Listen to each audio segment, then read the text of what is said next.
Who is making the grand return for the last season? Have the showrunners hinted at a beloved character possibly getting into a fatal accident? And most importantly, when is the fourth and final season dropping? Keep on watching to find out. Ever since the first season of On My Block dropped back in 2018, we couldn't get enough of it. We laughed, cried, and went through all the drama with our iconic core four.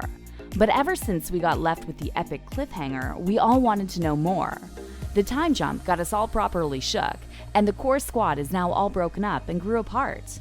Well guys, we have a lot to go through, so strap yourselves in. Endless possibilities. We all have questions, and to be honest, there are no answers, only clues we had to pick up.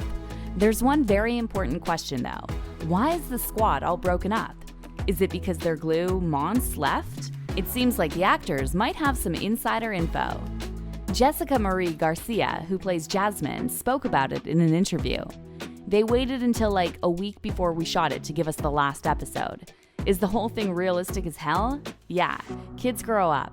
I know you grow out of people, but to see such a beautiful point in time when they're all friends and know that that's not happening, that's just so upsetting. So I'm hoping it's not the end. At the end of season 3, we see Mons thriving in private school while surrounded by her new friends, leaving her old ones in the dust. Literally. But back home, things are not looking so bright.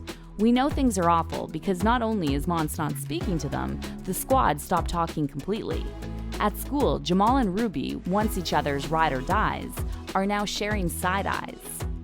What serious drama could have happened between the pals so that Mons doesn't even bother to keep their pictures around? Do you think it could have something to do with their little trip to the woods? It's not like the core four were on great terms before Mons left, but it seemed like things were going back to normal, just without our favorite girlie. So did the boys just possibly bring up the worst again and start arguing? And it's not only us who have theories about what happened. Jason Janeo, who plays Ruby on the show, spilled about his theory. He thinks the real reason why the core squad fell apart is because of the death of Cuchillo, the leader of the Santos gang. He revealed in an interview, "I think that it may be part of the entire reason why we're not friends. I think something so traumatic like that could be the big effect that it had on all of us, but I mean, it has to come back up. No crew is ever friends for life definitively, but the core four is the core four, you know? We have to agree with Jason. They have to get back together. The core four has formed a bond so strong that it would be such a shame if anything got between them." Favorite lovebirds are here to stay. Well, at least one thing's for sure. Jasmine and Ruby. Their whole getting together scene made us squeal out loud. They were definitely one of the highlights of the last episode. We've seen them progressively fall in love with each other. We've seen them take the steps, dance steps even, to get to that epic love confession. Jessica Maria Garcia, who plays Jasmine, commented on their whole dynamic. "I think it's really realistic when it comes to showing how relationships are so fluid and always changing. You can be in love one second, and in the next minute, you can't stand the person, especially as a teenager when your emotions are all over the place." Jasmine sees his steps before he even takes them. She's wise enough to know that if she monopolizes him at this moment, it's going to be more for her and not for them or him, especially when he kind of shows his feelings for her before the timing is right. And while we love to see them thrive, there could be another hint on why the core four is no longer together. See, relationships can be very time-consuming. Could it be that Ruby started spending more time with Jasmine to maintain their lovey-dovey relationship and somehow pushed his friendship with Jamal and Caesar to the background? We know Jasmine is basically part of the core squad, but we know these two lovebirds very much needed their own special moments. Considering the hefty look Ruby shared with Jamal, it seems like something much, much more serious happened between our fave duo. And they even made it through the whole marmalade debacle, so we know things are serious now. The most important thing, not only for the core four, but for them as well, is a happy ending. We can't wait to see more of them in season 4. Jasmine and Ruby still seem the happiest, even after 2 years of dating, proudly holding hands while promenading through the halls. As for wishes for the next season, Jessica said this about her character, Jasmine. "I would like to find what she wants to do for the rest of her life. I feel like she's a planner, and I would love to see her move out of the Explorer program because I don't feel like that's something long-term for her. If Netflix decides to ruin their relationship in season 4, they'll be catching these hands." Getting back into the old tracks. While we probably had Ruby being all lovey-dovey with Jasmine, Jamal decided to find another squad to hang out with. Jamal is hanging out with the footballers again. We know, we were shook too. It kind of breaks our hearts. Jamal is our fave, cracking one-liners left and right, and to see him hanging out with the footballers means that he's back to playing football, which he hates, and pretending to be someone he is not. And we don't think this has something to do with not disappointing his parents. We're intrigued to see what happened to Jamal that made him go back to his old ways. The core four needs Jamal as much as Jamal needs them. We just really hope that our homeboy gets a happy ending. The darker side of Caesar. But we know the biggest shocker was right at the very end, with Caesar being the leader of Santos. We know our homeboy has been trying to outrun the gang hierarchy his whole life, but now he's right in the middle of it all. In the last episode, we can see Spooky talking about wanting to settle down and even willing to let someone else take his position.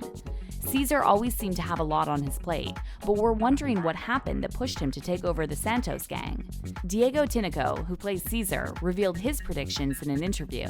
I'm excited for Caesar to explore just the darker side of everything, because he's been through so many traumatic experiences, and for him to turn at the end, it really shows what life has done to him. But in the end, I want him to end up with the lovely Mons. We're also rooting for Caesar and Mons' endgame, but seeing how things are messed up, this might not be as easy. With Mons leaving all her friends behind to attend her dream school, she also left behind her on and off relationship with Caesar. He did say that he will wait for her, but as we can see, a lot has changed. Maybe the whole drifting apart got to Caesar more intensively, since he really did have a soft spot for Mons.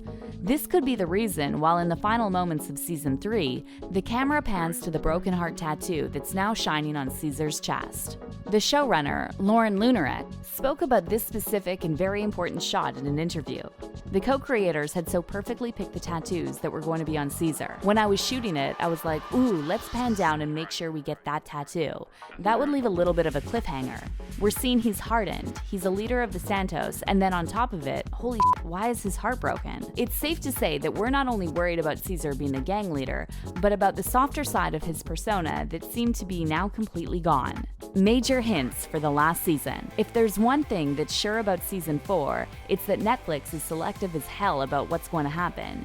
Even in the announcement they uploaded, there are no new clips that could give us hints.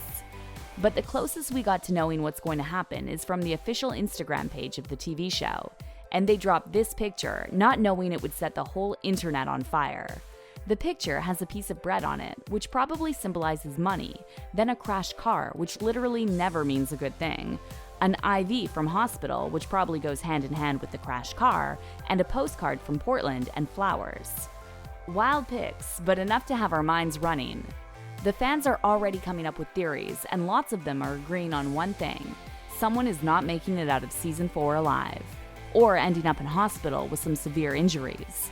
And what's shocking is that many fans in the comments are already deciding that it's possible it could be Mons getting in the crash while driving home from school. What? Losing Mons would break not only the core four, since she's their glue, but also all of us. The Portland postcard could mean a gang getting together for one last escapade. And since we all know those four never had a safe adventure together, things can go south real quick. Probably to the point of some life-changing events. Ones that cemented their friendship, four-way breakup. The release date. Seeing Netflix upload the announcement felt like a dream, but as soon as we realized that there's no date, we got our vibe checked. And not only that, Netflix played the dirtiest move and didn't give us any new scenes. Well, according to the OG plan, the season would have been coming to us this year. But since all the filming got slowed down because of the pandemic, we can probably expect the season at the end of 2021 as a little treat. Or more realistically speaking, the first half of 2022. Sorry if you wanted to hear a date that's a little closer. What are your predictions about what's going to happen in Season 4? Let us know in the comments. Thanks for watching.